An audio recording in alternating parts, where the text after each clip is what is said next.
شام تائی بیری دے گوشوانے تر پئیے شام دین سجاد دے سہارے تر پئیے شام دین سجاد دے سہارے.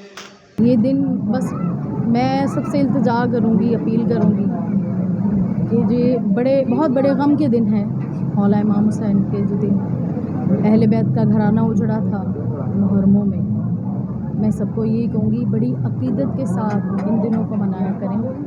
اصل میں جو غم ہے یہ ہیں اپنوں کے غم نہیں ہے کچھ بھی. غم یہ ہے مولا امام حسین کا، ان کے اہل بیت کے گھرانے کا غم.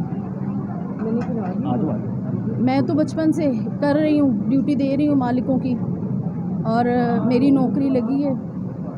پر اسی طرح میں یہی کروں گی کہ مالک میری جو نوکری ہے نا اس سے مجھے کبھی برخاست نہیں آپ نے کرنا، اسی طرح لگی رہے اور اسی میں میرا سانس نکلے مولا امام حسین کے غم میں. بس اہل بیت کے گھرانے سے کوئی فرق نہیں. محرم الحرام ایک تو شہادت کا درس دیتا ہے اور اسلامی پہلا مہینہ، اور اسپیشلی کیونکہ یہ ہے منسوب ہے شہادت مولا امام حسین سے، تو میں سمجھتا ہوں کہ اس کو بڑے عقیدت و احترام سے منانا چاہیے. اور جیسے ہم محرم الحرام مناتے ہیں ویسے ہی ہمیں چاہیے کہ پیار محبت اور عقیدت سے تمام مسلمان جو ہے آپس میں بڑے ایک محبت سے رہیں. کوشش کریں کہ تفرقہ بازی بھی نہ پڑے اور ایک اچھے مسلمانوں کا ثبوت دے، کیونکہ امام حسین سب کے ہیں، مولا امام حسین سب کے ہیں. تو نہ اگر آپ نے نہیں جانا تو نہ جائیں، کم از کم اس میں تفرقہ بازی نہ کریں. بہت عظیم شہادت ہے اصغر کی اور آنکھیں نم ہو رہی ہیں. اور محرم جو ہے وہ ایک ایسا خوبصورت میسیج ہے، اسلام کو زندہ کر دیتا ہے. اور اس میں کوئی شک نہیں کہ پہلے میں مشکل میں تھا، اب مشکل میں ہے. بدلا ہے یہ کیا نظارہ یا علی کہنے کے بعد. ہماری بڑی خوش نصیبی ہے کہ آج جیلانی صاحب بھی اس اتنی پاک مجلس میں شامل ہیں اور اتنے پیارے پیارے لوگ ہمارے آئے ہوئے ہیں. اور یہ وہ غم ہے جو صدیوں رہے گا. کہ یہ جو غم ہے محمد والے محمد کے گھر کا، اس غم سے ہمارے سارے ہی غم قربان ہیں، اپنے بچے قربان. تو آج 6 محرم ہے اور سرا جی کے گھر پہ نیاز ہے مولا کی، تو یہ بڑی عقیدت سے محبت سے پیار سے اپنے مالکوں کو یاد کرتی ہے. اور مولا امام حسین بادشاہ میری دعا ہے آپ سب دیکھنے والوں کو، سب سننے والوں کو، اور بالخصوصاً سہرا نسیم صاحبہ کو مولا اس غم کے سوا کوئی غم نہ دکھائے اور ان کی جو پریشانی ہے سب کو دور کرے. مولا حسین بادشاہ سب پریشانی سب کی دور کرے. آمین. پورے دنیا کی. تو بات یہ ہے کہ اگر آپ اس ذکر کو، اس غم کو عبادت سمجھیں گے تو اللہ بہت قریب ہو جاتا ہے. یہ قدرتی عمل ہے. باقی میں یہ کہتا ہوں سب دیکھنے والے سننے والے آپ بھی مولا کا غم میں شامل ہوا کریں اور آپ کے غم مولا دور کرے اور پریشانیاں دور کرے. میں یہ کہنا چاہ رہا ہوں کہ آج 6 محرم ہے اور آج ہم لوگ سہرا نسیم جی کے گھر پہ موجود ہیں جو ہمارے پاکستان کی بہت نامور فنکار ہیں، اور ہمیشہ ہر سال کی طرح بہت ہی عقیدت و احترام کے ساتھ 6 محرم کی جو یہ مجلس ہے وہ کرواتی ہیں. اور ماشاءاللہ ہم لوگ سب یہاں پہ اکٹھے ہوتے ہیں اور مولا کے غم کے اندر سب شریک ہوتے ہیں. تو بس یہی کہیں گے کہ آپ سب لوگ بھی جو ہے مولا کے غم میں شریک رہیں. عزاداری کرواتے ہیں، ماتم کرتے ہیں، شبیہات کی برآمدگی کراتے ہیں، تو لوگ ہم سے پوچھنا شروع ہو جاتے ہیں کہ بالآخر آپ شیعہ لوگ ہی ایسا کیوں کرتے ہو.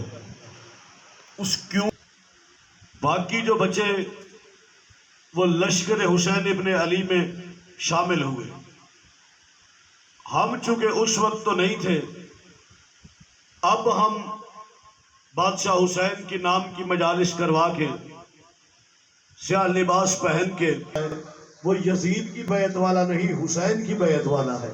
شاباش، سلامت رہو. آپ کے کیا کہنا ہے؟ یہ سوالات ان ہستیوں سے لیا جاتا جن کو اللہ اور اللہ کے رسول نے نامزد کیا ہے، پیدا نہ ہوا، اپنے دانا لوگ ہو۔ میں اس لیے نہایت ہی سنجیدہ موڑ پہ آپ کے ساتھ آ گیا ہوں۔ شیعہ سنی کا فرق ختم کر کے شیعہ اور سنی اسلام میں اسی طرح ہے جیسا ایک چہرے کی دو آنکھیں ہیں۔ یہ پیغام آپ کے ذریعے میں جہاں تک پہنچانا چاہتا ہوں، شیعہ اور سنی اسلام میں وہی حیثیت رکھتے ہیں جو ایک جسم پر دو بازو۔ یہ فرقہ، یہ تفریق ان لوگوں نے ڈالی جنہوں نے نہ قرآن کو سمجھا نہ قرآن کے وارثوں کو سمجھا، اپنی عقل سے اپنے مفاد کو، اپنی ذاتی رائے کو۔ دین اسلام میں کالج کا نصاب طے شدہ ہے، سلمان بولا جائے گا۔ آپ کی سلامت کریں۔ یہ جو آپ سبحان اللہ کہتے ہو نا، اس کا بڑا وجہ ہے۔ یہ جو آج پہ میں آپ کے امام کا ایک قول برحق آپ تک پہنچاتا ہوں، جن کا انتخاب اللہ اور اللہ کے رسول نے کیا۔ اہل ذکر جمانی ہے کہ اہل کوئی اور ہے، ذکر کوئی اور ذات ہے۔ پھر قرآن سے پوچھتے ہیں کہ ذکر کون ہے اور اہل ذکر کون ہے جن سے دین پوچھا جا سکے۔ سمجھ تو آ رہی نا میری بات کی بھائی؟ اللہ قرآن میں ارشاد فرماتا ذکرن رسولا، ذکر میرا رسول ہے۔ پھر آگے جا کے فرمایا فاسألوا اہل الذکر، دین اہل ذکر سے پوچھنا ہے۔ ذکر میں نے محمد مصطفیٰ، دین پوچھنا ہے جو اہل محمد ہے۔ اب حضور صلی اللہ علیہ وسلم کی ذات اکیلی تو رہی ہے، حضور کے ازواج بھی ہیں، حضور کے اصحاب بھی ہیں، حضور کے اہل بیت بھی ہیں۔ دین پوچھے تو اللہ کس سے پوچھے؟ اللہ نے حکم دیا ہے اہل ذکر سے پوچھنا ہے۔ ذکر میں نے محمد۔ اب اللہ آپ ہی بتائیے کہ اہل کے معنی کیا ہے تاکہ ہم ان سے دین لے سکیں۔ اگر اہل کا معنی اصحاب ہے تو سارے دین اصحاب سے پوچھ لیتے ہیں۔ اگر اہل کا معنی ازواج ہے تو اختلاف کی ضرورت نہیں ہے، سارے بندے ازواج سے دین پوچھ لیں۔ اگر اہل کا معنی اہل بیت رسول ہے تو دین اہل بیت رسول سے پوچھ لیں۔ ان کنتم لا تعلمون، دین اہل ذکر سے لینا ہے۔ ذکر میں نے محمد، اہل میں نے بیٹا، اہل میں نے بھائی، اہل میں نے سوار۔ دین لینا ہے یا محمد کے بیٹوں سے لو، یا محمد کے سواروں سے لو، یا محمد کے بھائی علی ابن ابی طالب سے لو۔ تقریر آپ تک پہنچا رہا پیغمبر اعظم حضور صلی اللہ علیہ وآلہ وسلم نے غدیر کے میدان میں پڑاؤ ڈالا اللہ کے حکم سے، کہا سلمان پالان کا ممبر بناؤ، اپنی سواریوں کے پالان اترواتا ہوں۔ پیغمبر اعظم نے بڑا شاداب فکرہ ہے، سلمان نہیں، فلا نامور مشہور بندے ذرا ان کی سواریوں کے پالان اتار لے۔ یا رسول اللہ جب پالان کا ممبر ہی بننا ہے اپنی سواریوں کے اتار لیتے ہیں۔ سرکار نے فرمایا نہیں، ان کو پابندی کرنا ضروری ہے۔ جیسے کوئی کسی کی گاڑی کی چابی پاس رکھ لے اور اس کو باؤنڈ کر لے، سرکار نے فرمایا ان کی سواریوں کے پالان اتار لے۔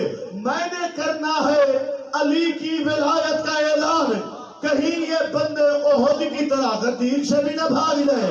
شاباش بھی، اللہ تمہاری زندگی کرے، حسین کی بات میں سلامت رکھے۔